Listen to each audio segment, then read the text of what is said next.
നമസ്കാരം, മലയാളി വാർത്തയിലേക്ക് സ്വാഗതം. രാഹുൽ മാങ്കൂട്ടത്തിൽ അറസ്റ്റ് ചെയ്തു രാഹുലിനെ എന്ന വാർത്ത കേട്ടാണ് ഇന്ന് നമ്മൾ ഉറക്കമെഴുന്നേറ്റത് അല്ലേ? പലരും ആ വാർത്തയിലേക്കാണ് ഇന്ന് രാവിലെ തന്നെ ചുവടുവെച്ചത്. എന്തായാലും മൂന്നാമത്തെ ബലാത്സംഗ പരാതിയിൽ അതീവ രഹസ്യമായി സൂക്ഷിച്ചു SIT. ആ ഒരു മൂന്നാമത്തെ പരാതി അത് രാഹുലിനെ അറസ്റ്റ് ചെയ്യുക, വല വീതിച്ച് പിടിക്കുക എന്ന് വേണമെങ്കിൽ നമുക്ക് വിശേഷിപ്പിക്കാവുന്ന തരത്തിലുള്ള നീക്കമാണ് SITയുടെ ഭാഗത്തു നിന്നും ഉണ്ടായിരിക്കുന്നത്. തീർച്ചയായിട്ടും നിർണായകമായ നീക്കം അന്വേഷണ സംഘത്തിന്റെ ഭാഗത്തു നിന്നും ഉണ്ടായി. പ്രത്യേകിച്ച് കഴിഞ്ഞ ദിവസം രാഹുൽ മാങ്കൂട്ടത്തിൽ ഫേസ്ബുക്കിൽ ഒരു ഫോട്ടോ പങ്കുവച്ചിരുന്നു. കഴിഞ്ഞ ദിവസം രാത്രിയോടെയാണ് അത്തരത്തിലൊരു ഫോട്ടോ പങ്കുവച്ചത്. 100 അണി എന്ന തരത്തിലുള്ള ഒരു ക്യാപ്ഷനോടെയാണ് അമ്പലത്തിൽ നിൽക്കുന്ന ഒരു ഫോട്ടോയൊക്കെ പങ്കുവച്ചത്. മാത്രമല്ല, രാഹുൽ ഈ ഒരു വിവാദമൊക്കെ ഉയർന്ന സമയത്തിൽ ശബരിമലയിൽ പോയ കാര്യങ്ങളൊക്കെ നമുക്കറിയാവുന്നതാണ്. ശബരിമലയിൽ പോകുന്നു, അയ്യപ്പനാകുന്നു, ആ ഒരു ദൃശ്യങ്ങളൊക്കെ പുറത്തു വരുന്നു. നമുക്ക് ആ സംഭവങ്ങളൊക്കെ അറിയാവുന്നതാണ്. മാത്രമല്ല, 2 ദിവസം കൂടി കഴിയുമ്പോൾ മകരജ്യോതി എത്തുകയാണ്. മകരജ്യോതി ദർശനത്തിനായുള്ള ഒരുക്കത്തിലായിരുന്നു രാഹുൽ എന്നാണ് വിവരങ്ങൾ സൂചിപ്പിക്കുന്നത്. അതിനിടയിലാണ് രാഹുൽ അറസ്റ്റ് ചെയ്യപ്പെടുന്നത് എന്ന തരത്തിലുള്ള വിവരങ്ങളൊക്കെ പുറത്തു വരുന്നത്. എന്തായാലും അയ്യപ്പനായിട്ട് അല്ലെങ്കിൽ ശബരിമലയിലേക്ക് രാഹുൽ മാങ്കൂട്ടത്തിൽ ചെന്നിരുന്നു. അപ്പോൾ മകരജ്യോതി ദർശനത്തിനുള്ള ഒരുക്കങ്ങൾ രാഹുലിൻ്റെ ഭാഗത്തു നിന്ന് ഉണ്ടായിട്ടുണ്ടായിരുന്നു. അതിനിടയിൽ അറസ്റ്റ് എന്ന തലത്തിലേക്ക് കാര്യങ്ങൾ നീങ്ങിയിരിക്കുന്നു എന്നാണ് മനസ്സിലാക്കാൻ സാധിക്കുന്നത്. ഗുരുസ്വാമിയായി VK ശ്രീകണ്ഠൻ MP ശരണം വിളിച്ച് മുന്നിലൂടെ പോകുകയും കന്യസ്വാമിയായി രാഹുൽ മാങ്കൂട്ടത്തിൽ MLA പിന്നാലെ പോയ കാഴ്ചയൊക്കെ നമ്മൾ കണ്ടതാണ്. ജ്യോതി സ്വരൂപന്റെ അനുഗ്രഹത്തിനായുള്ള പ്രാർത്ഥനയുമായി കർപ്പൂര ഗന്ധമുള്ള തിരുസന്നിധിയിലേക്ക് ഇരുവരും രാവിലെയോടെ മല ചവിട്ടി കയറിയതൊക്കെ കഴിഞ്ഞ ദിവസങ്ങൾ അല്ലെങ്കിൽ നേരത്തെ നമ്മൾ അറിഞ്ഞ വാർത്തകളാണ്. പമ്പ ഗണപതി കോവിലായിരുന്നു കെട്ടുമുറുക്കടക്കം നടന്നത്. VK ശ്രീകണ്ഠൻ ചെറുപ്പം മുതൽ മകരജ്യോതി ദർശനത്തിനായി സന്നിധാനത്ത് എത്താറുണ്ട്. എത്ര തവണ മകരജ്യോതി കണ്ടെന്ന് ചോദിച്ചാൽ കണക്കില്ല എന്നായിരുന്നു MPയുടെ മറുപടി.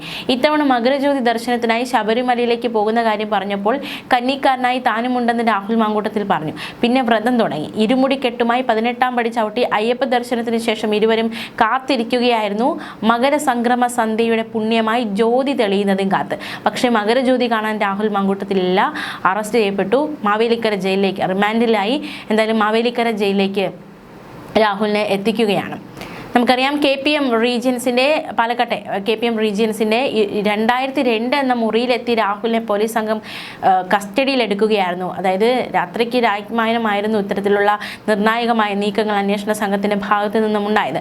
മൂന്നാമത്തെ ബലാത്സംഗ കേസിൽ രാഹുൽ മാങ്കൂട്ടത്തിൽ MLA കസ്റ്റഡിയിലെടുത്തത് പാലക്കാട് ഉപതെരഞ്ഞെടുപ്പ് കാലത്തെ നീലപ്പെട്ടി വിവാദത്തിൽ ഉൾപ്പെട്ട അതേ ഹോട്ടലിൽ നിന്നാണ് എന്നതും ഏറ്റവും ശ്രദ്ധേയം. പീഡന കേസുമായി ബന്ധപ്പെട്ട് അർദ്ധരാത്രിയോടെയാണ് പാലക്കാട്ടെ KPM റീജിയൻസിന്റെ 2002 എന്ന മുറിയിലെത്തി രാഹുലിനെ പോലീസ് സംഘം കസ്റ്റഡിയിലെടുത്തത്. അതിവിദഗ്ധമായ നീക്കത്തിലൂടെയായിരുന്നു രാഹുലിനെ പ്രത്യേക അന്വേഷണ സംഘം വല വിരിച്ചു പൂട്ടിയത്. രാഹുൽ താമസിച്ച മുറിയുടെ അതേ നിലയിൽ തന്നെ താമസിച്ച പോലീസ് സംഘം രാഹുലിനെ കസ്റ്റഡിയിലെടുക്കുകയായിരുന്നു. ഹോട്ടൽ ജീവനക്കാരിൽ നിന്നും മുറിയുടെ താക്കോൽ വാങ്ങിയ ശേഷമായിരുന്നു പോലീസ് മടങ്ങിയത്. കസ്റ്റഡിയിലെടുത്തതിന് പിന്നാലെ മുറി പോലീസ് സീൽ ചെയ്തു. പാലക്കാട് ഉപതെരഞ്ഞെടുപ്പ് കാലത്താണ് നീലപ്പെട്ടി വലിയ വിവാദം സൃഷ്ടിച്ചത്. കോൺഗ്രസ് നേതാക്കൾ താമസിച്ചിരുന്ന പാലക്കാട്ടെ KPM ഹോട്ടലിൽ കള്ളപ്പണ ഇടപാടുകൾ നടക്കുന്നുണ്ടെന്ന വിവരത്തെ തുടർന്ന് പോലീസ് അർദ്ധരാത്രി റെയ്ഡ് നടത്തുകയായിരുന്നു. ഇത് കോൺഗ്രസ് ഏറ്റെടുക്കുകയും വലിയ ചർച്ചയ്ക്ക് വഴിയൊരുക്കുകയും ചെയ്തു.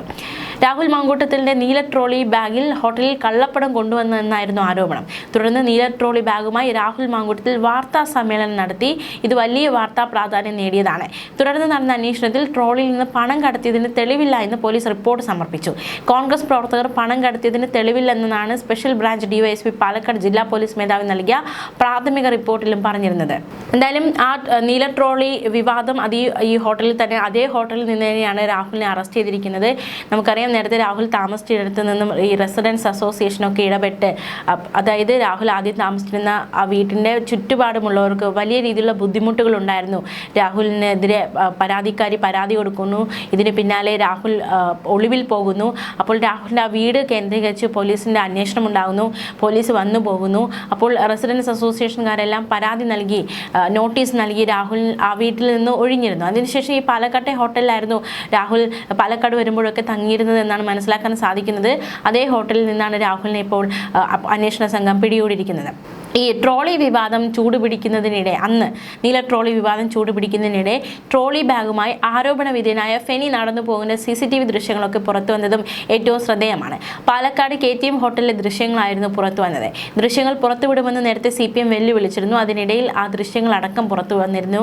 ഷാഫി പറമ്പിൽ, VK ശ്രീകണ്ഠൻ, ജ്യോതികുമാർ ചാമക്കാല എന്നിവർ ഹോട്ടലിലേക്ക് കയറുന്നത് ഉൾപ്പെടെയുള്ള ദൃശ്യങ്ങളായിരുന്നു അന്ന് നീല ട്രോളി വിവാദവുമായി ബന്ധപ്പെട്ട് പുറത്തു വന്നത്.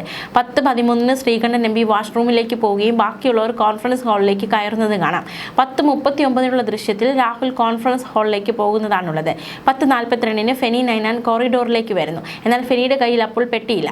10:47 ദൃശ്യങ്ങളിൽ രാഹുലിനെ കോൺഫറൻസ് ഹാളിൽ നിന്ന് ഇറക്കി മുറിയിലേക്ക് കൊണ്ടുപോകുന്നു. ഈ മുറിയിൽ നിന്ന് കനമുള്ള പെട്ടിയുമായി ഫെനി വരുന്നതും ദൃശ്യങ്ങളിൽ കാണാവുന്നതാണ്. 10:54 നീല ട്രോളി ബാഗുമായി ഫെനി തിരിച്ചു വരുന്നു. ശേഷം 10:59 രാഹുൽ പുറത്തേക്ക് പോകുന്നതും ദൃശ്യങ്ങളിൽ വ്യക്തമാണ്. ട്രോളി ബാഗിൽ പണമാണെന്നാണ് CPMന്റെ BJPയുടെ ആരോപണം. ബാഗിൽ വസ്ത്രങ്ങളാണെന്നായിരുന്നു UDFന്റെ ആരോപണം. നീല ട്രോളി ബാഗുമായി പാലക്കാട്ടെ കോൺഗ്രസ് സ്ഥാനാർത്ഥി രാഹുൽ മാങ്കൂട്ടത്തിലെ വാർത്താ സമ്മേളനവും പിന്നീട് ഏറെ ശ്രദ്ധേയമായി മാറി. പെട്ടിയിലുണ്ടായിരുന്നത് വസ്ത്രങ്ങളായിരുന്നുവെന്നും പണമെന്ന് തെളിയിച്ചാൽ തിരഞ്ഞെടുപ്പ് പ്രചരണം ഇവിടെ നിർത്തുമെന്നുമായിരുന്നു രാഹുൽ അന്ന് പറഞ്ഞത്. KPM ഹോട്ടൽ അധികൃതരും പോലീസും ഹോട്ടലിന് മുമ്പിലെ CCTV ദൃശ്യങ്ങൾ പുറത്തുവിടണമെന്ന് രാഹുൽ ആവശ്യപ്പെടുകയുണ്ടായി. താൻ എപ്പോഴാണ് ഹോട്ടലിൽ വന്നതെന്നും പോയതെന്നും അതിൽ നിന്ന് മനസ്സിലാകുമെന്നും ട്രോളി ബാഗിൽ തന്റെ ഡ്രസ്സ് കൊണ്ടുപോയിട്ടുണ്ട്. ആ ട്രോളി ബാഗ് ഇപ്പോഴും തന്റെ കൈവശമുണ്ട് എന്നും രാഹുൽ വ്യക്തമാക്കിയിരുന്നു. ഈ ബാഗ് പോലീസിന് കൈമാറാം. കള്ളപ്പണ ഇടപാട് നടന്നെങ്കിൽ പോലീസ് എന്തുകൊണ്ട് തെളിയിക്കുന്നില്ല? CCTV ദൃശ്യം പുറത്തുവിടണം. മുൻവാതിലിൽ കൂടി താൻ കയറി വരുന്നതും ഇറങ്ങിപ്പോകുന്നതും ഇല്ലെങ്കിൽ അത് പോലീസ് തെളിയിക്കണം. ഇല്ലെങ്കിൽ താൻ പ്രചാരണം നിർത്തുമെന്നടക്കമുള്ള ഒരു വെല്ലുവിളിയൊക്കെ രാഹുലിന്റെ ഭാഗത്തു നിന്ന് അന്ന് ഉണ്ടായതാണ്. ഈ പെട്ടിക്കകത്ത് 1 രൂപ ഉണ്ടായിരുന്നുവെന്ന് തെളിയിച്ചാൽ പ്രചരണം അവിടെ നിർത്തും. ഈ ട്രോളി ബോർഡ് റൂമിൽ വെച്ച് തുറന്നു നോക്കിയിട്ടുണ്ട്. ആ CCTV പരിശോധിക്കട്ടെ. കറുത്ത ബാഗ് കൂടി കയ്യിലുണ്ടായിരുന്നു. പണമുണ്ടെന്നാണ് പറയുന്നതെങ്കിൽ അതെവിടെയെന്ന് പറയുന്നവർ തെളിയിക്കണം. പല റൂമുകളിലേക്ക് ബാഗ് കൊണ്ടുപോയതിനെ കുറിച്ചുള്ള ചോദ്യത്തിന് ബാഗിൽ ഡ്രസ്സായിരുന്നു ഉണ്ടായിരുന്നതെന്നും ഷാഫിയും താനും ഡ്രസ്സ് മാറി മാറി ഇടാറുണ്ടായിരുന്നു എന്നുമായിരുന്നു രാഹുലിന്റെ മറുപടി. ട്രോളി ബാഗുമായിട്ട് ഇന്നലെ മാത്രമല്ല എപ്പോഴും പോകാറുണ്ട്. ഇനി കോൺഗ്രസ് മീറ്റിംഗ് നടത്തുമ്പോൾ ആരെയൊക്കെ വിളിക്കണമെന്ന് CPM ജില്ലാ സെക്രട്ടറി തീരുമാനിക്കട്ടെ എന്നും രാഹുൽ മാങ്കൂട്ടത്തിൽ അന്ന് മറുപടി നൽകിയതാണ്. മാത്രമല്ല അന്ന് ഏറെ വിവാദമായ നീല ട്രോളി വിവാദം ഉപതെരഞ്ഞെടുപ്പ് സമയത്ത് ആ നീല ട്രോളി വിവാദം ആ ഒരു ഹോട്ടൽ, അതേ ഹോട്ടലിൽ നിന്ന് രാഹുലിനെ കഴിഞ്ഞ ദിവസം പോലീസ് കസ്റ്റഡിയിൽ എടുക്കുന്നു, ചോദ്യം ചെയ്യുന്നു, അറസ്റ്റ് ചെയ്യുന്നു, റിമാൻഡിലാകുന്നു, ജയിലിലേക്ക്, അത് ജാമ്യവും തള്ളപ്പെട്ടിരിക്കുകയാണ്, ജയിലിലേക്ക് രാഹുലിനെ മാറ്റിയിരിക്കുകയാണ്. അപ്പോൾ തീർച്ചയായിട്ടും ആ ഒരു ഹോട്ടലും ഈ ഒരു സമയത്ത് വലിയധികം ശ്രദ്ധ നേടുകയാണ്. എന്തായാലും മകരജ്യോതി കാണാൻ കാത്തിരിക്കുകയായിരുന്നു. പക്ഷേ അത് കാണാൻ രാഹുലിന് സാധിച്ചില്ല എന്നതും ഏറ്റവും ശ്രദ്ധേയം. ന്യൂസ് ഡെസ്ക് മലയാളി വാർത്ത.